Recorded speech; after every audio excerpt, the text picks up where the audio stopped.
speaker, who I'm calling the peacemaker in chief, Abdi Mohamoud. How'd I do? Good. Okay, good. Abdi moved to San Diego in 1982 as a refugee. He studied business administration and finance at San Diego State University, where he obtained his Bachelor's of Science.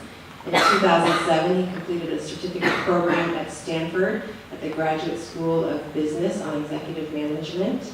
In 2007, he completed a graduate certificate program at the University Institute of Peace on preventing violent conflicts, and also completed an executive leadership course at Harvard.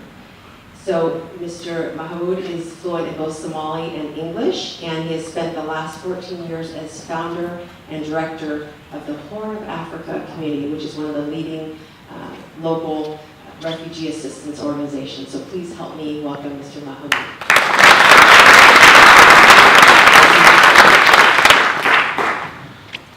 Well, I'm glad I'm going last because a lot of what Carmen talked about and what Elaine talked about, it's coming together. And basically, when you're a refugee and you come into the country, you have a host of challenges. And one of the best ways that we thought we could tackle this is by training people to become advocates. Because, again, there is power in advocacy. The society is geared toward advocacy, where you have to make your case, realize that the community leader has a role, and who becomes an advocate? Well, advocates advance change that could benefit the larger community. As a community leader, you're the expert in the community, and no one can advocate without your community's priorities better than those other folks. So there are a host of issues, legal issues, and there are issues that refugees flee. And what you first want to do is identify the problem and avoid using technical languages. Describe the situation as best as you can, and conclude with a clear and compelling message. And basically become a go-to expert. Cultivate relationship with decision makers. Send information to your student without asking anything in return. Keep up to date on the issues. Then what happens is you're able to be in a position to influence. Here, these are all military officers that are getting ready to go to East Africa. They're being deployed. So they've invited us to give them the layground of what's really going on there. What should they look for? What should they be sensitive about? And you go all the way from there when you become an expert. This is a trip that we had with Washington with Senator Boxer. Again, we're addressing issues that Carmen talked about, the torture, things that led us to come here. And these are people that can are in a position to do something about it. So in this position, in here, we were advocating because there was a lot of burning villages that were going on, and we were hearing from family members back home. So we were meeting with folks on the Senate's Foreign Relations Committee to take a position. And here is Senator Cardin, who's a diehard supporter of human rights. And toward, just as an example, toward after several of these trips, we had Senator Cardin write a letter on behalf of the committee to the State Department to take action.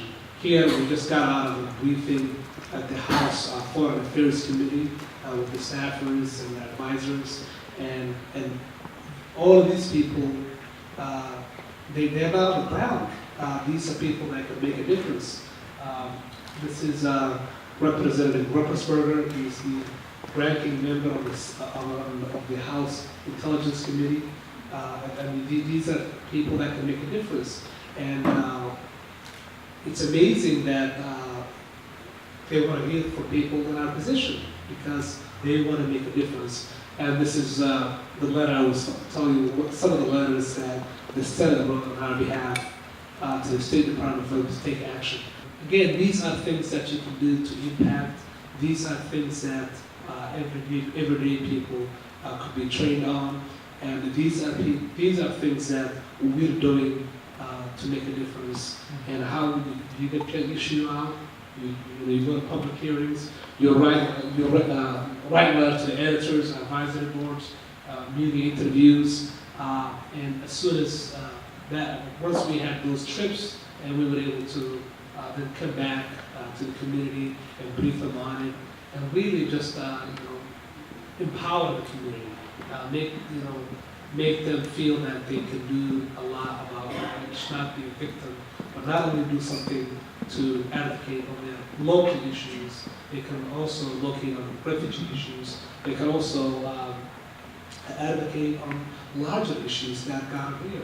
Here we're briefing a lot of community members, we're training them how to be advocates, from the beginning, and everyone can be an advocate to a certain extent.